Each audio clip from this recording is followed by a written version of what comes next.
بسم اللہ الرحمن الرحیم لقد كان لكم في رسول الله أسوة حسنة لمن كان يرجو الله واليوم الآخر وذكر الله كثيرا.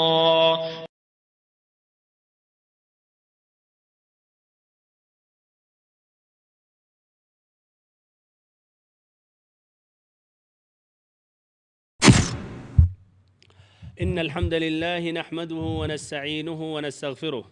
ونعوذ بالله من شرور أنفسنا ومن سيئات أعمالنا. من يهده الله فلا مضل له ومن يضلل فلا هادي له، وأشهد أن لا إله إلا الله وحده لا شريك له، وأشهد أن محمدًا عبده ورسوله. أما بعد، اللهم علمنا ما ينفعنا وانفعنا بما علمتنا وزدنا علما نافعا وعملا صالحا يا رب العالمين. اللهم إنا نسألك حبك وحب نبيك وحب العمل الذي يقربنا إلى حبك. محترم بھائیوں، معزز ساتھیوں، عزیز بچوں اور ہماری ماؤں اور بہنوں، سابقہ درس میں نے ایک اہم بات واضح کی تھی، وہ یہ تھی کہ اہل باطل جب اہل حق کا مقابلہ میدان میں نہیں کر پاتے ہیں تو پھر دو طریقہ اپناتے ہیں۔ پہلا طریقہ استہزاء، مذاق اور طنز کرنا، جس طرح کہ نبی صلی اللہ علیہ وسلم کو انہوں نے ساحر کہا، کذاب کہا۔ ایسے ہی دوسرا طریقہ، اگر ان کے پاس قوت ہوتی ہے تو قوت استعمال کرتے ہیں، اور قوت کے بنا پر ان کو ڈراتے ہیں۔ بہرحال اس طرح انہوں نے کمزور مسلمانوں کو بہت ہی ستایا،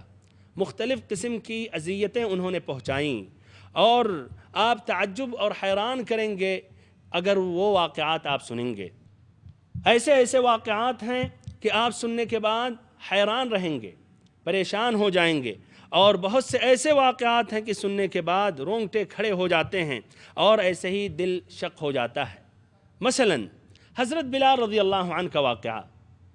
بلال ابن رباح حبشی رضی اللہ عنہ، یہ تھے امیہ ابن خلف کے غلام۔ امیہ بن خلف نے ان کو مختلف قسم کی اذیتیں پہنچائیں تاکہ بلال رضی اللہ عنہ نبی صلی اللہ علیہ وسلم کو چھوڑ کر شرک کی طرف پلٹ آئیں۔ تو وہ امیہ بن خلف کیا کرتا تھا، کبھی کبھی ان کے گلے میں رسی باندھ دیتا تھا اور بچوں کے حوالے کر دیتا تھا، جو کھینچتے ہوئے اس طرح بلال رضی اللہ عنہ کو پھرتے تھے، اور وہ احد کہا کرتے تھے۔ ایسے ہی بھائیوں، وہ شدید گرمی میں دوپہر کے وقت بلال رضی اللہ عنہ کو باہر نکال کر بلال رضی اللہ عنہ کو باہر نکالتا تھا یہ امیہ، اور چلچلاتی دھوپ میں جلتی ہوئی ریت پر ڈال دیتا تھا، پھر مزید اوپر سے پتھر ڈال دیتا تھا، تب بھی وہ احد کہا کرتے تھے، یعنی اللہ ایک ہے، اللہ تنہا ہے، وہی عبادت کا مستحق ہے، اس کا کوئی شریک نہیں ہے۔ اور امیہ بن خلف یہ کہا کرتا تھا، یا تو محمد صلی اللہ علیہ وسلم کو چھوڑ کر لات و عزیٰ کی عبادت کرو، یا تو پھر اسی حال میں رہ کر مر جاؤ۔ بہرحال وہ احد کہا کرتے تھے۔ ابو بکر رضی اللہ عنہ کا ایک مرتبہ وہاں سے گزر ہوا، انہوں نے بلال رضی اللہ عنہ کو اس حالت اور کیفیت میں دیکھا تو وہ سہ نہیں سکے، اور انہوں نے امیہ بن خلف سے خرید لیا، اور پھر اللہ کی خاطر انہوں نے آزاد کر دیا۔ اللہ اکبر! یہ ابو بکر رضی اللہ عنہ کہ اس طرح بھائیوں ابھی اور ذکر آئیں گے، بہت سے غلاموں کو انہوں نے آزاد کیا۔ ایسے ہی بھائیوں ایک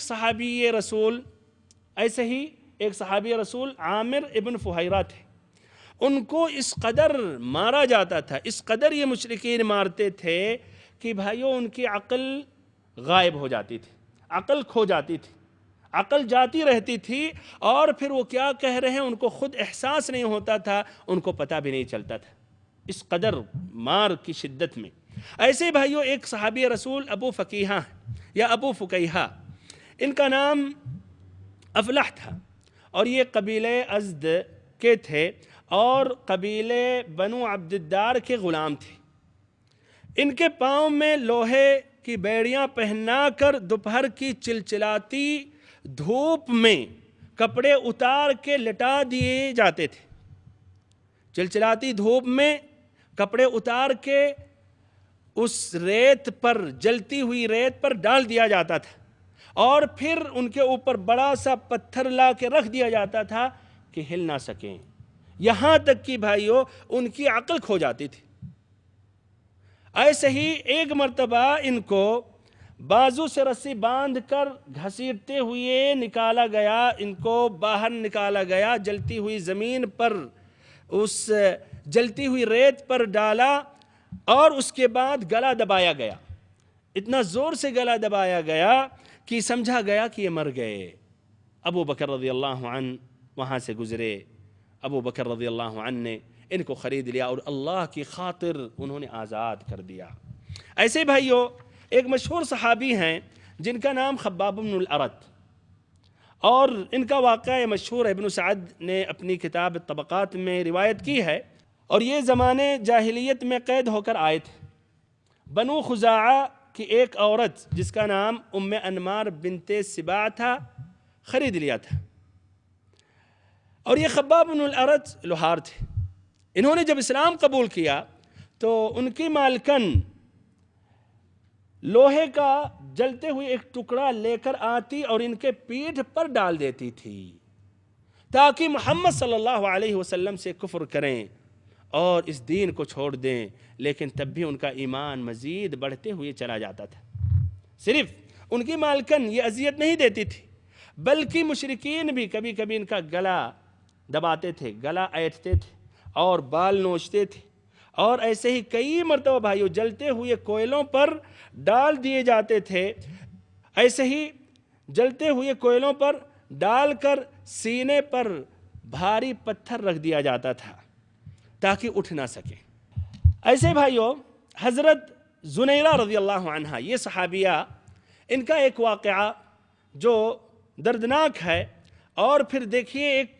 طرح ان کے لیے کرامت بھی بعد میں اللہ تعالیٰ نے پیش کی۔ وہ اس طرح ہے کہ یہ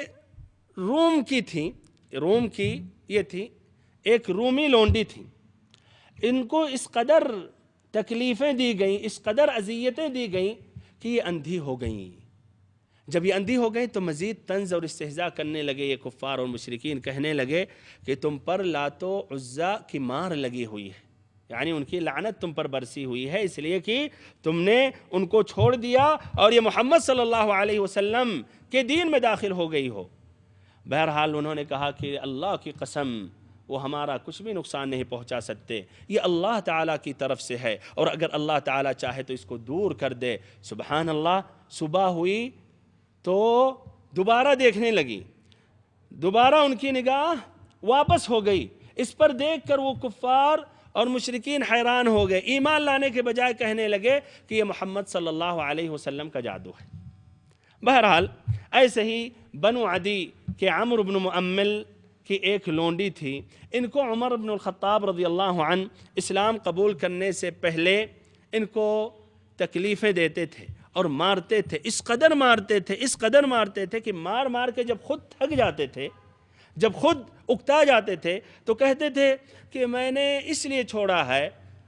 اس لیے میں خود اکتا گیا ہوں، نہ کہ کسی مروت کی وجہ سے یا رحمت کی وجہ سے۔ دیکھیے کس قدر وہ شدید تھے، کس قدر ان کا دل اس وقت سخت تھا۔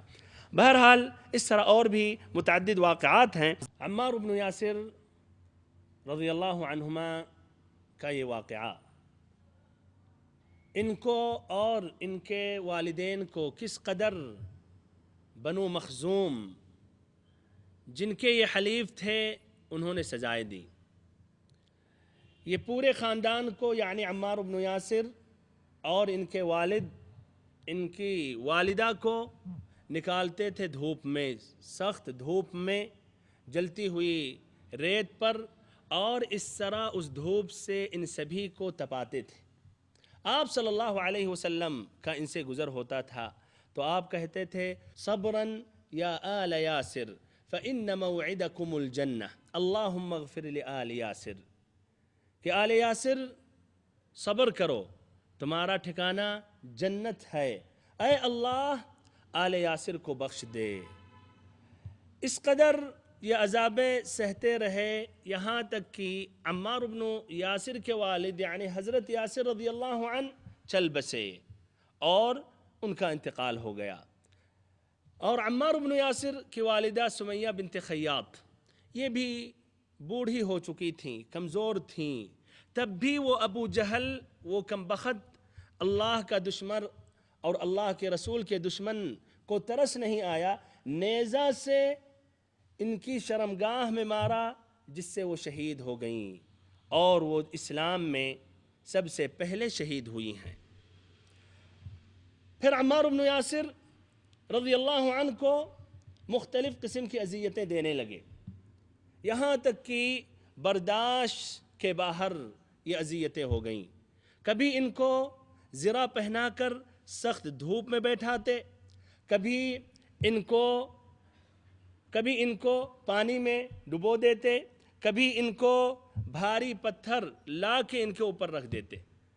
یہاں تک کہ ایک مرتبہ انہوں نے کہا اگر نبی صلی اللہ علیہ وسلم کو برا بھلا کہہ دو، کچھ گالی دے دو، اور ایسے ہی لات و عزہ جو ہمارے خدا ہیں ان کی تائید میں کچھ اچھی بات کہہ دو تو ہم آپ کو چھوڑ دیں گے۔ انہوں نے ایسا ہی کیا جس سے وہ خوش ہو گئے اور ان کو انہوں نے چھوڑ دیا، لیکن بہت نادم ہوئے، بہت انہوں نے افسوس کیا، نبی پاک صلی اللہ علیہ وسلم کے پاس پہنچے۔ اللہ رب العزت نے قرآن مجید کی آیت کریمہ نازل کی، من كفر بالله من بعد إيمانه إلا من نكره وقلبه مطمئن بالإيمان ولكن من شرح بالكفر صدرا فعليهم غضب من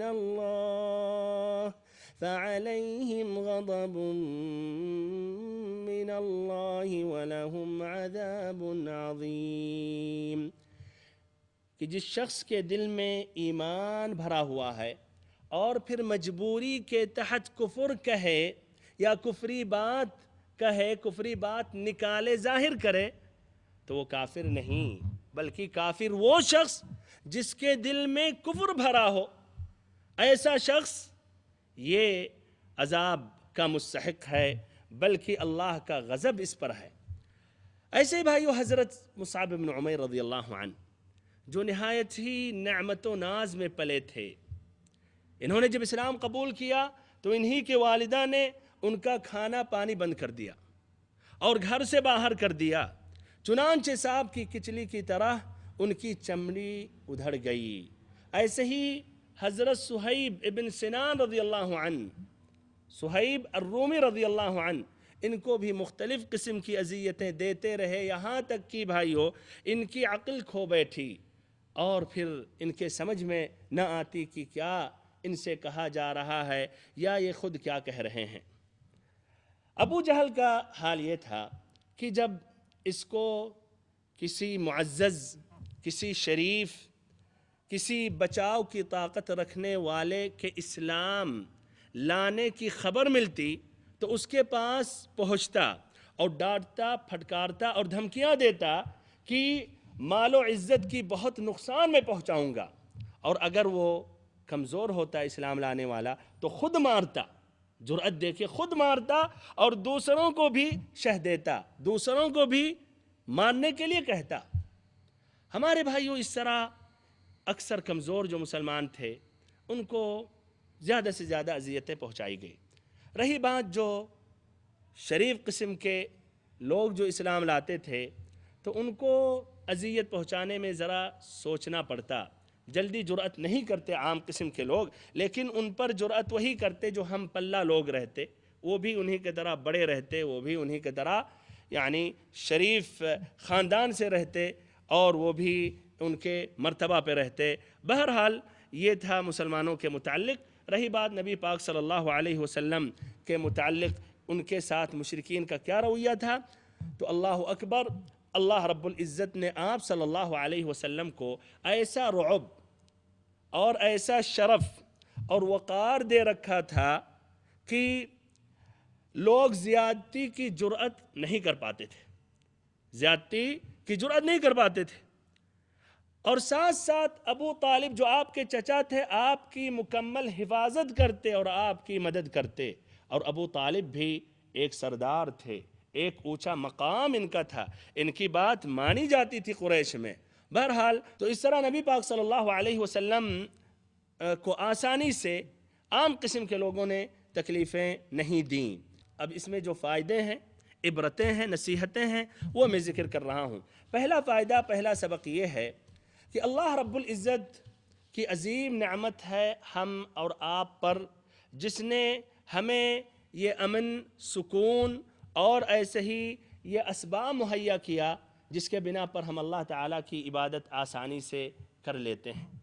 کوئی رکاوٹ نہیں ہے۔ ہم اور آپ ابھی مسجد میں بیٹھے ہوئے ہیں، بیٹھے رہیں، قرآن پڑھیں، نمازیں پڑھیں، اللہ کا ذکر کریں، جا کر طواف کریں، جا کر عمرہ کریں اور عبادتیں کر سکتے ہیں، بھلائی کا حکم دیں، برائیوں سے روکیں، ایسے ہی دعوت اللہ کا فریضہ انجام دیں۔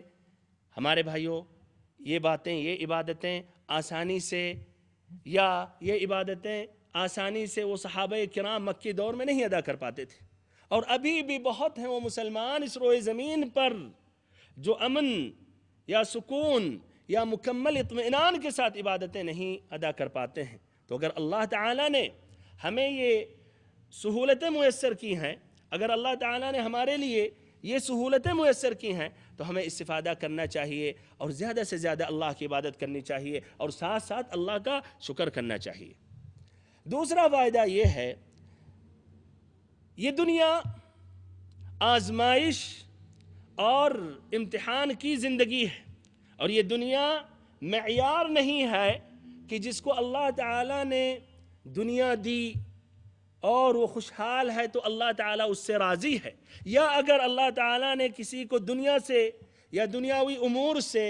یا ایسے ہی مال و دولت سے محروم کیا تو اس کا معنی مطلب ہے کہ اللہ تعالیٰ اس سے ناراض ہے۔ ہرگز نہیں، بلکہ یہ دنیا معیار بھائیوں نہیں ہے۔ اللہ تعالیٰ دنیا اس کو بھی دیتا ہے جس سے محبت کرتا ہے، اور اس کو بھی دیتا ہے جس سے بغض و نفرت رکھتا ہے، لیکن آخرت اور جنت صرف اس کو دیتا ہے جس سے اللہ تعالیٰ محبت کرتا ہے۔ جنت اس کو نہیں دے سکتا جس سے اللہ تعالیٰ بغض و نفرت رکھتا ہے۔ نبی پاک صلی اللہ علیہ وسلم نے فرمایا، لو كانت الدنيا تعدل عند الله جناح بعوضة ما سقى منها كافر شربة ماء، کہ اگر یہ دنیا اللہ تعالیٰ کے نزدیک ایک مچھر کے پر کے برابر بھی ہوتی تو ایک کافر کو ایک پیالہ پانی یا ایک گھوٹ پانی بھی میسر نہیں ہوتا اور اس کو نہیں ملتا، اس لیے کہ اللہ تعالیٰ کے نزدیک اس دنیا کی کوئی حیثیت نہیں ہے۔ اسی لیے اللہ تعالیٰ یہ دنیا دونوں کو بھی دیتا ہے، اور جو اہل ایمان ہیں، جو اللہ تعالیٰ کے اولیاء ہیں، جو اللہ تعالیٰ کے دوست ہیں، ان پر بھی کچھ ایسی قسم کی اذیتیں بلکہ عذاب بھی کافروں سے پہنچتی ہیں۔ اب اس بات میں بھائیو جواب ہے اس سوال کا۔ ہمارے کچھ بھائی کہتے ہیں کہ آج اس دنیا میں سب سے زیادہ بدنام، سب سے زیادہ پچھڑے ہوئے، سب سے زیادہ مارے جا رہے ہیں، کٹے جا رہے ہیں، قتل کیے جا رہے ہیں مسلمان ہیں، آخر میں کیوں جبکہ یہ حق پر ہیں؟ کیوں آخر میں وہ محمد صلی اللہ علیہ وسلم کے امتی ہیں؟ اس کا جواب بھائیو اسی میں ہے جو ابھی میں نے ذکر کیا۔ تیسرا فائدہ بھائیو یہ ہے کہ اللہ رب العزت قادر تھا کہ نبی پاک صلی اللہ علیہ وسلم کی مکمل حفاظت کر لے، اور ایسے صحابہ کرام کی بھی، بمعنی ان کو ادنا نقصان نہ پہنچے، ان کو مشرکوں سے ادنا تکلیف یا اذیت نہ پہنچے، لیکن تب بھی بھائیو نبی پاک صلی اللہ علیہ وسلم کو بھی تکلیفیں ملیں، اذیتیں پہنچی ایسے صحابہ کرام کو بھی، جس طرح کہ ابھی واضح ہوا۔ تو اس میں بھائیو دو باتیں ہیں یا دو فائدہ ہے۔ کیوں آخر میں وجہ کیا تھی؟ وجہ یہ تھی، نمبر ایک، تاکہ اللہ تعالیٰ نبی صلی اللہ علیہ وسلم کا اور ان صحابہ کرام کا مقام و مرتبہ کو بلند کرے اور ان کے نیکیوں میں اضافہ کرے، ان کے اجر و ثواب میں اضافہ کرے، اور ایسے ہی ان کے گناہوں کو بخشے۔ نمبر دو، تاکہ نبی صلی اللہ علیہ وسلم اور صحابہ کرام بعد میں آنے والی امت، یعنی یہی ہم مسلمان، بعد میں آنے والی نسلوں کے لیے یہ قدوہ حسنہ بنے۔ جس طرح کہ ہم نبی صلی اللہ علیہ وسلم کی اقتداء اور اتباع کرتے ہیں خوشحالی میں، تو ایسے ہی نبی پاک صلی اللہ علیہ وسلم کی اتباع اور اطاعت کرنی چاہیے بدحالی میں۔ یعنی جس طرح خوشی کی حالت میں ہم نبی صلی اللہ علیہ وسلم کی اقتداء کرتے ہیں، تو ایسے ہی غم و الم کی بھی وقت تو ہمیں یہ تمام چیزوں کو سمجھنا چاہیے، اور مصیبت کے وقت بھی، اذیت ملنے کے وقت بھی ہمیں اپنے آپ کو ہمیں صبر کرنا چاہیے، اور ان صحابہ کرام کو اور ان سے پہلے نبی پاک صلی اللہ علیہ وسلم کو اپنا اسوہ حسنہ بنانا چاہیے۔ ویسے بھائیوں، یہ اذیتیں جو ملتی ہیں عموماً اس میں دو فائدے ہیں۔ پہلا فائدہ یہ تمیز کرنے کے لیے، تفرقہ کرنے کے لیے ان مسلمان جو سچے ہیں اور ایسے اس کے بالمقابل جو دعوے دار ہیں، تاکہ واضح ہو جائے سچا مومن کون ہے اور ایسے ہی جھوٹا کون ہے۔ تو جب یہ پتہ چلے گا کہ یہ راستہ مشکل سے خالی نہیں ہے، اس میں اذیتیں بھی سہنی پڑیں گی، تو ظاہر بات ہے وہ کمزور لوگ، منافق قسم کے لوگ جن کے دل میں ایمان نہیں ہے، وہ داخل نہیں ہوں گے، یا داخل ہونے کے بعد واپس ہو جائیں گے۔ تو تاکہ یہ تمیز ہو جائے، اللہ تعالیٰ کی طرف سے سمجھیے ایک حکمت ہے اس ایذا میں، ان تکلیفوں میں۔ فرمایا رب العزت نے الف لام میم احسب الناس ان يتركوا ان يقولوا آمنا وهم لا يفتنون وَلَقَدْ فَتَنَّ الَّذِينَ مِن قَبْلِهِمْ فَلَيَعْلَمَنَّ اللَّهُ الَّذِينَ صَدَقُوا وَلَيَعْلَمَنَّ الْكَاذِبِينَ۔ الف لام میم۔ کیا لوگوں نے یہ گمان رکھا کہ انہوں نے یہ کہہ دیا کہ ہم ایمان لے آئے، پھر خلاص ایسے ہی ان کو چھوڑ دیا جائے گا، اللہ تعالیٰ ان کو نہیں آزمائے گا؟ ہم نے پہلے کے لوگوں کو آزمایا تو اللہ تعالیٰ جانا ان میں کون مؤمن ہے اور کون جھوٹے ہیں۔ ایسے بھائیو، دوسرا فائدہ یہ ہے کہ جب یہ مشرکین یا کفار جب مسلمانوں کو اذیتیں جب پہنچاتے ہیں تو اس میں برعکس فائدہ بھی ظاہر ہوتا ہے۔ مثلا انہوں نے جب اذیتیں پہنچائیں تو حضرت حمزہ رضی اللہ عنہ نے اسلام قبول کیا۔ حضرت حمزہ رضی اللہ عنہ نے کس طرح اسلام قبول کیا؟ جب ان کو یہ پتہ چلا کہ ابو جہل نے نبی پاک صلی اللہ علیہ وسلم جو ان کے بھتیجے ہیں ان کو گالی دیا اور مارا ہے، تو ضد میں آ کے انہوں نے اسلام قبول کیا، اور پھر بعد میں صحیح معنوں میں اسلام میں داخل ہو گئے، یا صحیح دل سے اسلام میں داخل ہو گئے۔ ایسے ہی بھائیوں، انہوں نے جب یہ اذیتیں پہنچائیں تو بہت سے مسلمانوں نے ہجرت کی حبشہ کی طرف۔ اب حبشہ جب یہ مسلمان پہنچے تو وہاں بھی اسلام پھیلا، بلکہ ان کا جو بادشاہ تھا، جو نجاشی تھا، اس نے بھی اسلام قبول کر لیا۔ یہ بات رہی مسلمانوں کی۔ لیکن جہاں تک بات ہے نبی صلی اللہ علیہ وسلم کی، تو اللہ رب العزت نے نبی صلی اللہ علیہ وسلم کو ایسا رعب اور شرف اور وقار دے رکھا تھا کہ لوگ زیادتی کی جرأت نہیں کرتے تھے، زیادتی کرنے کی جرأت نہیں کرتے تھے۔ اور ساتھ ساتھ اللہ تعالیٰ نے ابو طالب کو بھی نبی صلی اللہ علیہ وسلم کے لیے مہیا کیا تھا، جو آپ صلی اللہ علیہ وسلم کی حفاظت کرتے تھے، آپ کی مدد کرتے تھے۔ ابو طالب کا ایک اونچا مقام تھا پورے قریش میں، بلکہ ایک سردار تھے جن کی بات مانی جاتی تھی، ان کی بات آسانی سے ٹالی نہیں جاتی تھی۔ لیکن تب بھی وہ مشرکین، وہ کفار مکہ اس تشویش میں تھے کہ ابو طالب اپنے بھتیجے کا ساتھ دیتا ہے جبکہ وہ خود ہمارے دین پر ہے، اور مکمل طور پر اپنے بھتیجے کی مدد کرتا ہے۔ اسی لیے وہ کئی مرتبہ ابو طالب کے پاس آئے سمجھانے کے لیے، اور کچھ مرتبہ تو انہوں نے دھمکیاں بھی دیں کہ ابو طالب اپنے بھتیجے کو آپ روک لیں، اپنے بھتیجے کو آپ روک لیں۔ تو اس طرح کئی مرتبہ آئے۔ تین واقعات اس میں مہم ہیں۔ ایک مرتبہ آئے اور نہایت ہی سنجیدگی سے انہوں نے ابو طالب کو سمجھایا اور کہا کہ اے ابو طالب، آپ کا یہ جو بھتیجا ہے، آپ اس سے واقف ہیں، ہمارے خداؤں کو برا بھلا کہتا ہے اور ہمارے دین پر عیب لگاتا ہے، اور ایسے ہی ہمارے عقلوں کو بیوقوف سمجھتا ہے، ایسے ہی ہماری عقلوں کو بیوقوف ٹھہراتا ہے اور ہمارے آباء و اجداد کو گمراہ کہتا ہے۔ تو ایسا ہے کہ آپ اپنے بھتیجے کو روکیں، اپنے بھتیجے کو روکیں، اس لیے کہ آپ بھی ہمارے ساتھ ہمارے ہی دین پر ہیں، یا تو پھر آپ ہمارے اور اپنے بھتیجے کے درمیان سے ہٹ جائیں، ایک سائڈ پر ہو جائیں، پھر ہم نمٹ لیں گے، ہم سمجھ لیں گے۔ انہوں نے ان کو خاموش کرنے کے لیے اچھا جواب دیا، نرمی سے انہوں نے بات کی اور ایسے ہی انہیں خوش اسلوبی سے واپس کر دیا، اور اس طرح آپ صلی اللہ علیہ وسلم اپنا کام کرتے رہے اور دین کی دعوت دیتے رہے۔ پھر ایک مرتبہ آئے، کب آئے؟ جب انہوں نے دیکھا کہ نبی صلی اللہ علیہ وسلم تو اپنا پورا کام کر رہے ہیں اور کوئی فرق نہیں آیا ابو طالب کو سمجھانے کے بعد، اسی لیے دوبارہ وہ پہنچے اور انہوں نے کہا کہ ابو طالب، آپ ہم میں عمر دراز ہیں اور شرف و منزلت رکھتے ہیں اور ہم نے آپ کو پہلے سمجھایا کہ اپنے بھتیجے کو آپ روکیں، لیکن آپ نے ایسا نہیں کیا، جبکہ آپ کا بھتیجا ہمارے آباء و اجداد کو برا بھلا کہتا ہے، ہمارے خداؤں کو برا بھلا کہتا ہے، ہماری عقلوں کو بیوقوف ٹھہراتا ہے۔ اسی لیے یا آپ ان کو منع کریں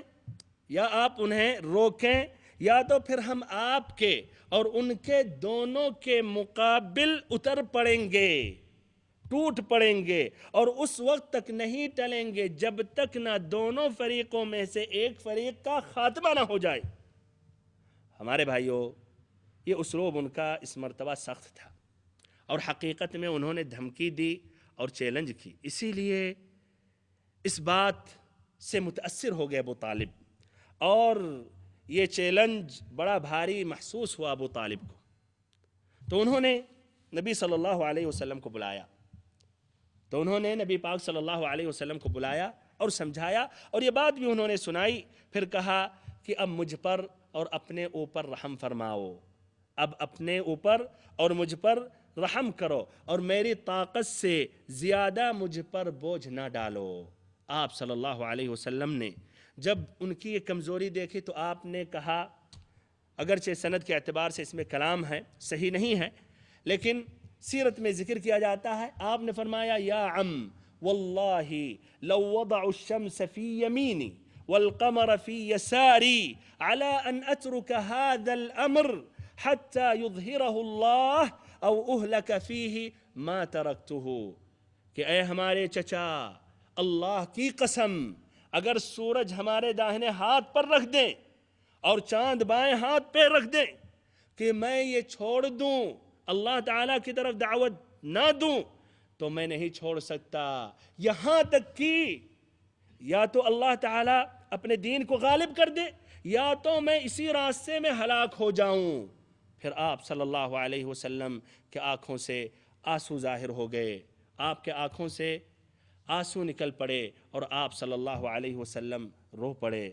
یہ دیکھ کر ابو طالب کی محبت اور قوت پلٹ آئی، اور پھر انہوں نے کہا کہ بھتیجے جاؤ، جو کہنا ہے کہو، جو کہنا ہے کہو، جو کرنا ہے کرو، میں آپ کے ساتھ ہوں اور میں کبھی بھی آپ کو چھوڑ نہیں سکتا۔ اور انہوں نے شعر میں بھی بھائیو یہ ذکر کیا، کہا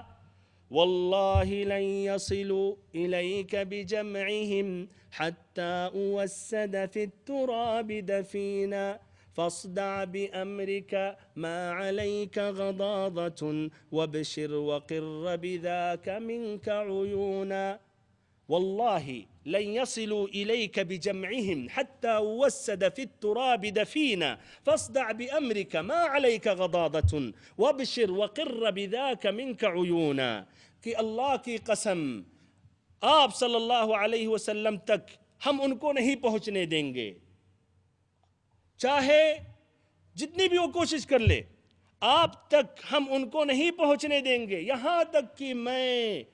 مٹی میں قبر میں دفن ہو جاؤں۔ جائیے اللہ کے نبی، یا جائیے ہمارے بھتیجے، اللہ نے جو آپ کو حکم دیا وہ پورا کرتے رہیں اور آپ خوشی خوشی اللہ کا پیغام لوگوں کو سناتے رہیں۔ بہرحال یہ دوسری مرتبہ ان کا آنا ہوا۔ اس کے بعد انہوں نے جب دیکھا کہ ابھی بھی کوئی فرق نہیں آیا، دھمکی بھی دیے، سختی سے پیش آئے، تب بھی کوئی فائدہ نہیں، تو انہوں نے یہ سمجھ لیا کہ اس طرح ابو طالب اپنے بھتیجے کی مدد کے بدلے میں قریش کی عداوت، جدائی برداشت ہے، بلکہ لڑنے کے لیے، بھیڑنے کے لیے بھی تیار ہے۔ اسی لیے وہ مشورہ کر کے ایک نئی تجویز انہوں نے رکھی، اور نہایت عجیب و غریب تجویز تھی کہ آپ بھی غالباً ابھی سنیں گے تو ہنس پڑیں گے اور کہیں گے یار نہایت ہی وہ بیوقوف تھے جو یہ تجویز یا رائے لے کر آئے تھے۔ کیا رائے، کیا تجویز تھی؟ بہرحال وہ پیش ہوئے، ابو طالب کے پاس پہنچے اور کہنے لگے کہ ابو طالب ہمارے ساتھ یہ نوجوان ہے۔ ایک نوجوان کو لائے تھے اپنے ساتھ، جس نوجوان کا نام تھا عمارہ ابن ولید، نہایت ہی خوبصورت، نہایت ہی بانکا نوجوان، بلکہ نوجوانوں کا سردار تھا۔ کہنے لگے کہ اے ابو طالب، یہ عمارہ ابن الولید کو آپ لے لیں، اس کو اپنا بیٹا سمجھ لیں، اس کی مدد کریں، اس کو اپنا بیٹا سمجھ لیں، اس کی مدد کریں، اور ایسے ہی دیت بھی لے لیں، اور اس کے بالمقابل میں اپنے بھتیجے کو ہمیں دے دیں، ہمارے حوالے کر دیں، تاکہ ہم ان کو قتل کر دیں، اس لیے کہ وہ ہمارے اور آپ کے دین کو برا بھلا کہتے ہیں، ہمارے خداؤں کو برا بھلا کہتے ہیں، بلکہ انہوں نے ہمارے اندر پھوٹ ڈال رکھی ہے، اور سمجھیے ایک آدمی کے بدلے میں ایک دوسرا آدمی کا معاملہ ہے۔ اس پر ابو طالب نے کہا کہ واللہ تم لوگ انتہائی برا سودا کرتے ہو، یعنی نہایت ہی کمال کر رہے ہو، تم لوگ اپنا بیٹا دے رہے ہو تاکہ اس کو میں کھلاؤں پلاؤں، اپنا بیٹا دے رہے ہو اس کو ہم کھلائیں پلائیں، اور ہم سے ہمارے بیٹے کو لے رہے ہو اس کو قتل کریں، واللہ یہ کبھی بھی نہیں ہو سکتا۔ اللہ تعالیٰ سے آخری میں دعا کرتے ہیں کہ اللہ تعالیٰ ہم سبھی کو علم نافع عطا کرے، عمل صالح کرنے کی توفیق دے، ہم سبھی کو نبی پاک صلی اللہ علیہ وسلم کے سیدھے اور واضح راستے پر چلائے، وصلی اللہ وسلم وبارک وانعم علی عبدک ورسولک محمد۔